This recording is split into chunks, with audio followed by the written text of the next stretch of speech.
Part 1, Part 2, Part 3, and Part 4. Now look at Part 1.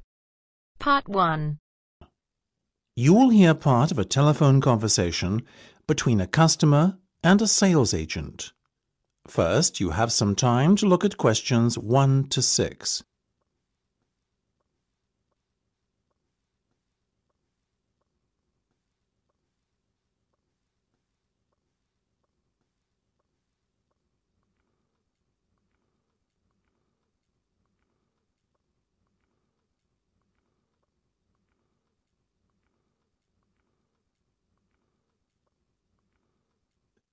You should answer the questions as you listen, because you will not hear the recording a second time.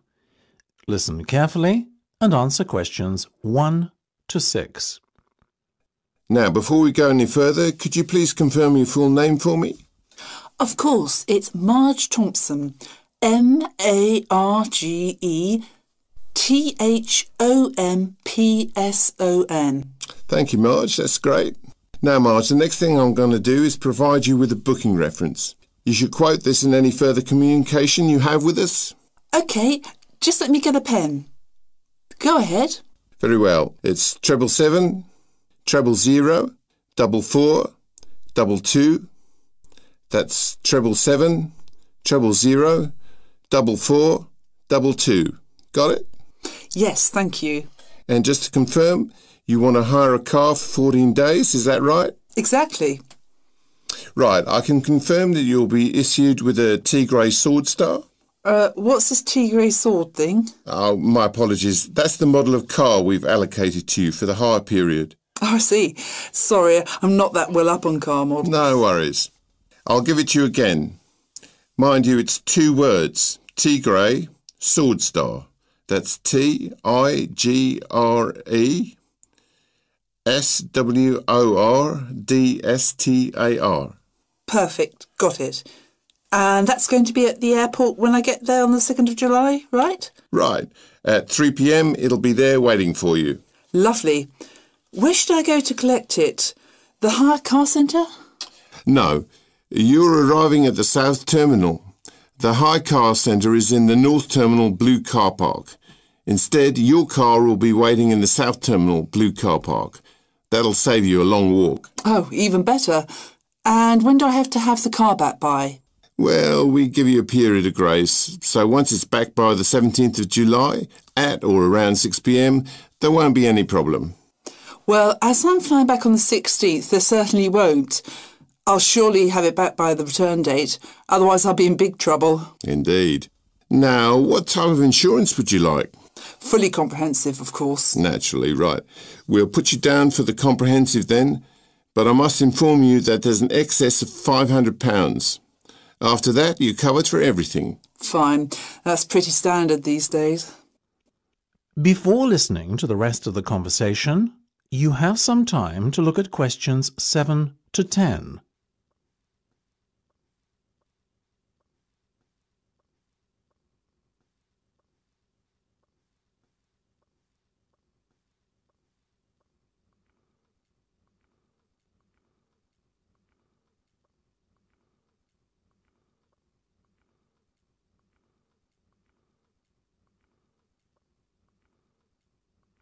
Now listen and answer questions 7 to 10. Now, Marge, how would you like to pay today? Do you accept cheques? Unfortunately not. Only a debit or credit card will suffice. OK. I have my debit card here. No worries. Excellent. Let me just give you a breakdown of the total cost now. It's £280 for the 14-day vehicle hire, and the insurance is an additional £75. Will you be needing a satellite navigation system? How much? £25. No, thank you. I'll use my own. I have one on my mobile. What about the roaming charges? That could amount to even more than £25. Good point. On second thoughts, I'll take the satellite navigation. I also need tyre chains. Is that correct? Not compulsory at this time of year. But I may be travelling up to very high altitudes in the Alps. In that case, perhaps you should hire them too. The chains will set you back another £25. No problem. So that's £405 by my calculation. We also have to include 12.5% tax, I'm afraid. Oh, well, if you must. So in total, that's £455.50. Now, let me just... That is the end of part 1. You now have half a minute to check your answers.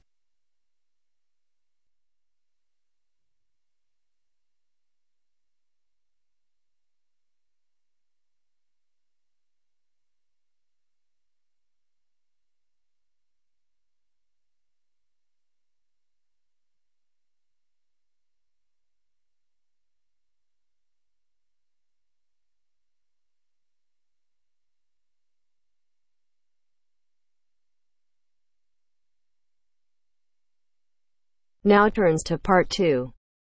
Part 2. You will hear part of a podcast for visitors to the popular holiday region called the Trelaw Valley. First, you have some time to look at questions 11 to 14.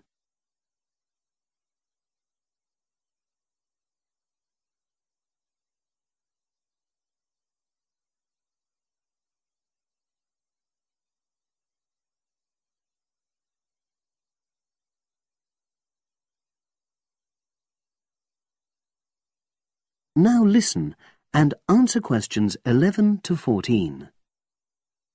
The valley and estuary of the River Trelaw forms an unspoilt, beautiful landscape, rich in both wildlife and sites of historic interest. There are many ways to explore the area, and public transport links are good.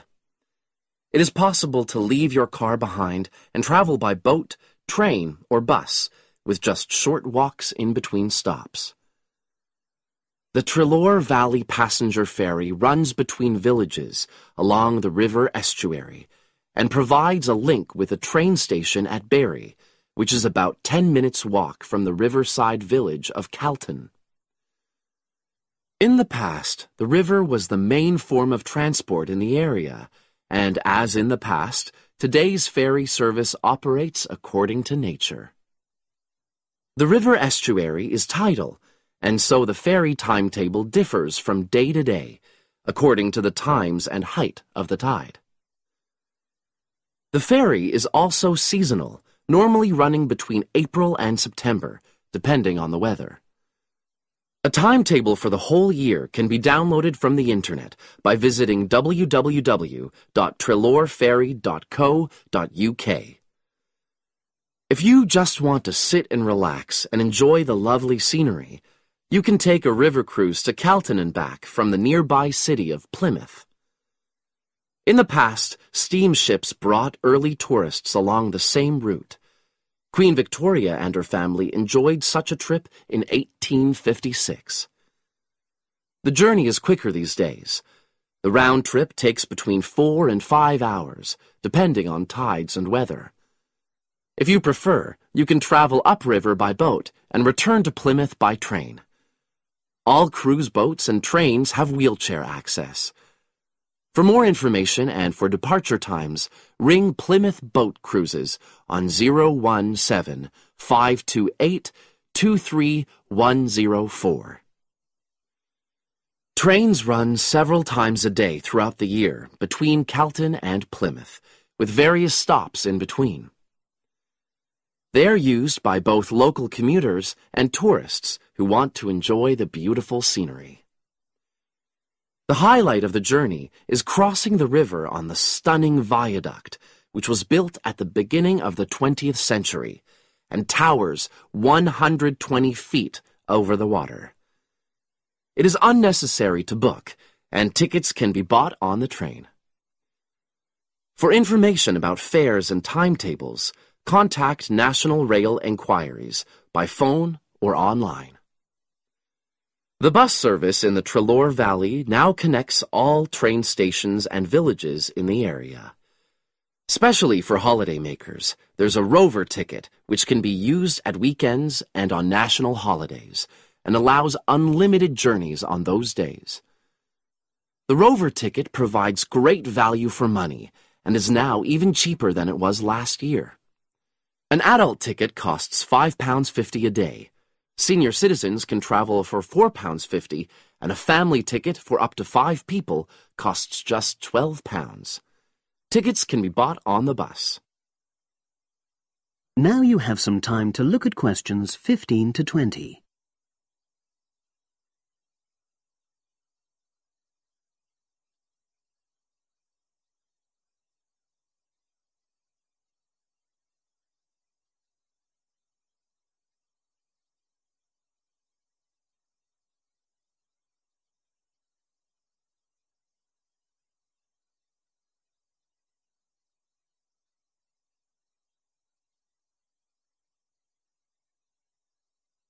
Now listen and answer questions 15 to 20. At the center of the Treloar estuary area is the historic riverside village of Calton. The main road comes into the village from the south, and for those of you who are arriving by bus, it turns left just before the bridge and stops in the lay-by on the left-hand side. From there, it's just a short walk to Calton's various attractions. If you're arriving by car, you have to leave it in the main car park. Go over the bridge and take the first turning on the right. Then go on until you come to the end of that road. It's the only place to park in Calton, but there's no charge. If you're interested in local history, there's a museum in Calton with farming, fishing, and household implements from the late 19th century. As you come in from the south, cross the river and go straight on the same road until you reach the end. Also, on the subject of history, you can go and see the old mill, which has recently been renovated and put back into use. Turn left before you come to the bridge. Then go straight on and then take the first turning on the right. This leads straight there. If you're interested in arts and crafts, there's a potter's studio where you can watch the artist at work. After crossing the bridge, turn left, and it's the second building on the left. Finally, when you feel in need of refreshments, there's a cafe opposite the old boathouse and a picnic area near the mill.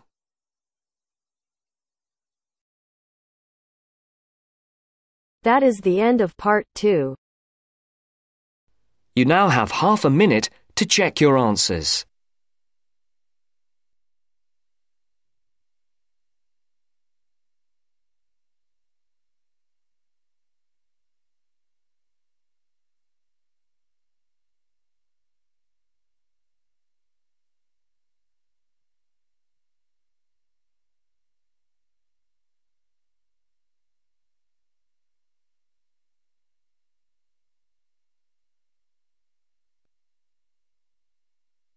Now turns to part 3.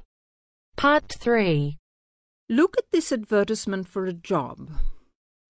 Listen to Philip and Anne talking about the job and fill in the missing words. First, you have some time to look at questions 21 to 26.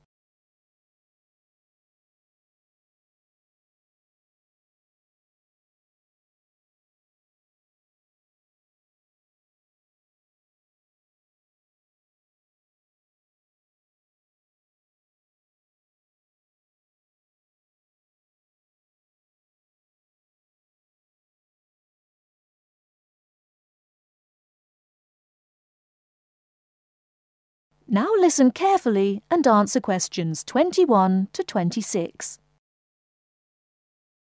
Look, here's one that might interest you. What is it? Are you sure? The last one you sent me off to was a disaster. Yes, look. It says they want a junior sales manager, and it looks like it's a big international company. That'd be good. You might get to travel. What kind of company is it, though? Let's see. Yes, it's a textile company that seems to import from abroad. That's odd, isn't it? What else? They say the salary is really good.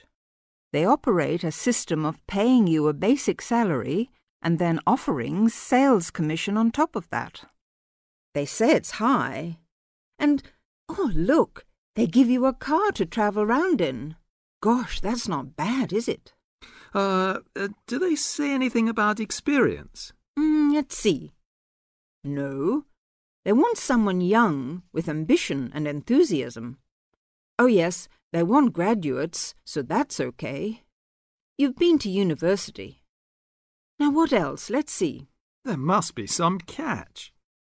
No, the only thing is you have to travel. But then that's what the company car's for. Oh, and you have to be able to get on well with other people, because it says you have to be good in a team. Perhaps I'll have a closer look at that one. Before you hear the rest of the talk, you have some time to look at questions 27 to 30.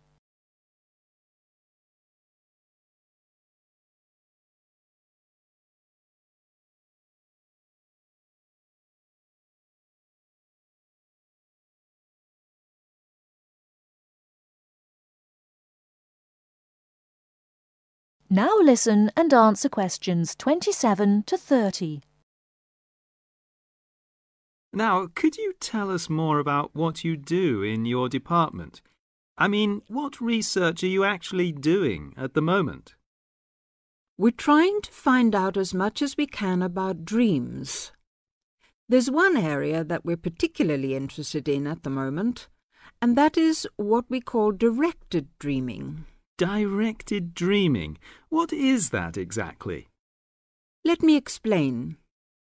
You know, sometimes, if you're having a dream and you wake up in the middle of it, you can sometimes go back to sleep again and go back to the dream. Yes. Well, that is similar to what we call directed dreaming. Now, what I was talking about is a fairly common experience, but real directed dreamers are people who have always complete control over what they dream because they actually know what they're dreaming. They can dream what they want? Yes, nearly. Can anyone develop this ability? Well, that's one of the things that we would like to find out. At our centre, we have in fact got 3 people who are very reliable and who can have these directed dreams quite regularly. And what sort of experiments do you do with them? Well, a few weeks ago, we thought it would be interesting to see if there was any way that these 3 regular dreamers could communicate with each other in a directed dream while they were sleeping. So one night, we arranged for them all to stay at the centre. Then we asked the 3 of them, there were 2 men and a woman, we asked them all to go to a pub that they all knew quite well, down by the river, and asked them if they started dreaming to go down there and try to find each other. In the dream? Or 3 dreams? Yes. So they all went off to sleep, and the next morning we interviewed them all separately and asked them what they had seen. The 2 men had had dreams and could remember them, and they both said that they had been to the pub and had seen each other and had had a talk. But also, both of them said that they hadn't seen the woman, and we thought that was a bit odd. And then we talked to her, and she told us that she hadn't had a dream at all that night, or she couldn't remember it anyway. Fascinating. So both of the men said she hadn't appeared in their dreams, and that was because she hadn't in fact been dreaming. Yes, though of course it could just be a coincidence. But that's the kind of thing that we're trying to find out more about. Well, thank you very much, Dr. Border. It's been fascinating talking to you. Thank you.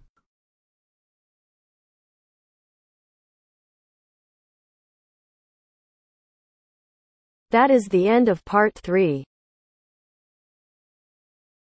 You now have half a minute to check your answers.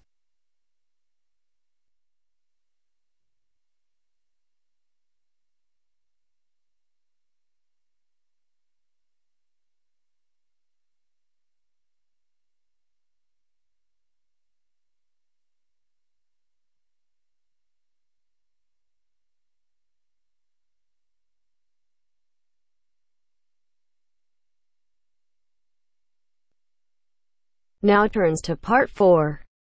Part 4. You will hear a talk about memory in babies and young children. First, you have some time to look at questions 31 to 40.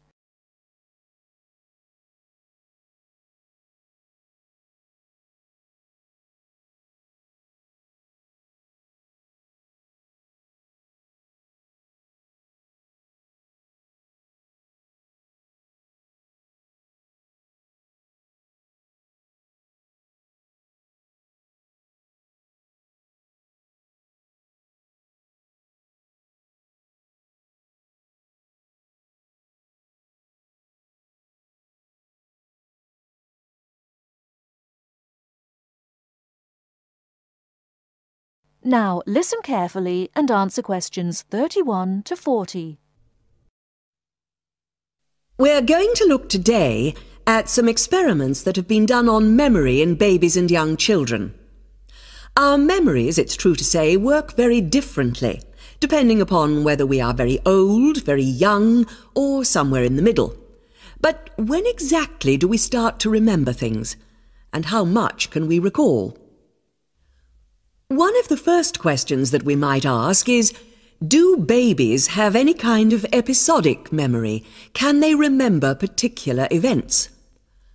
Obviously, we can't ask them, so how do we find out? Well, one experiment that's been used has produced some interesting results. It's quite simple and involves a baby in its cot, a colourful mobile, and a piece of string. It works like this. If you suspend the mobile above the cot and connect the baby's foot to it with the string, the mobile will move every time the baby kicks. Now you can allow time for the baby to learn what happens and enjoy the activity. Then you remove the mobile for a time and reintroduce it sometime from 1 to 14 days later.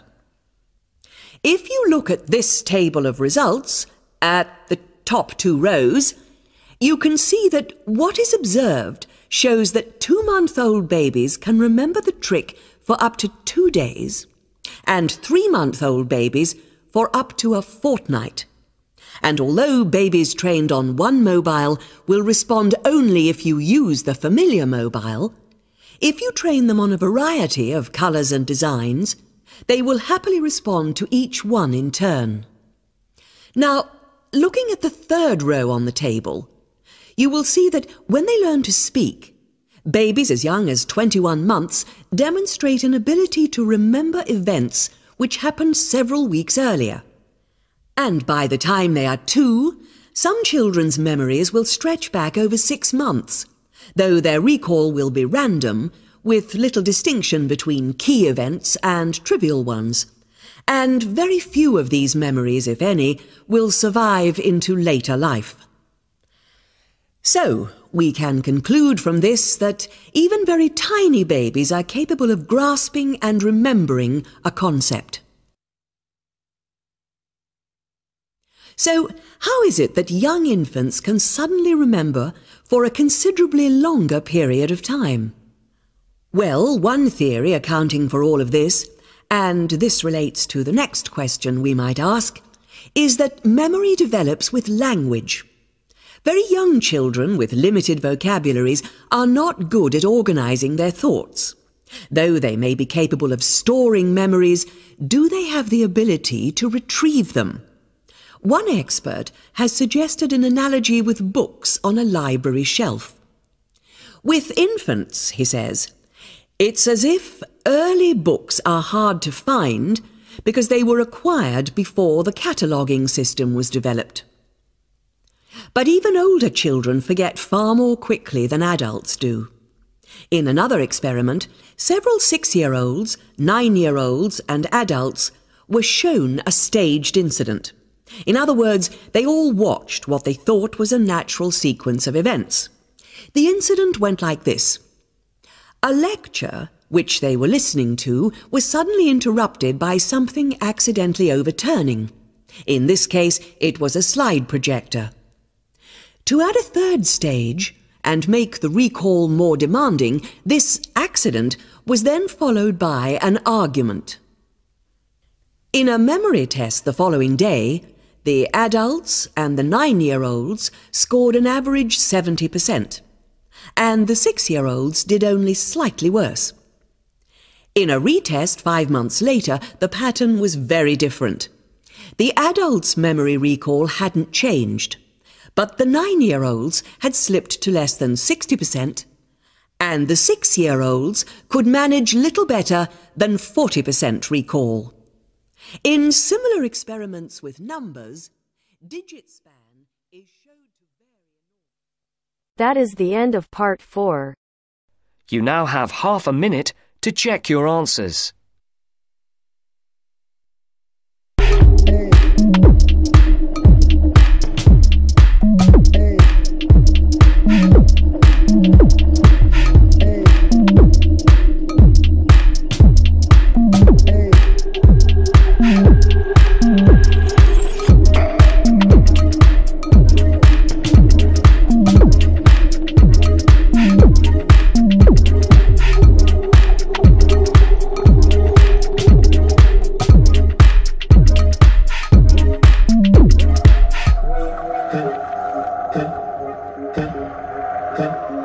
Dun, dun, dun, dun.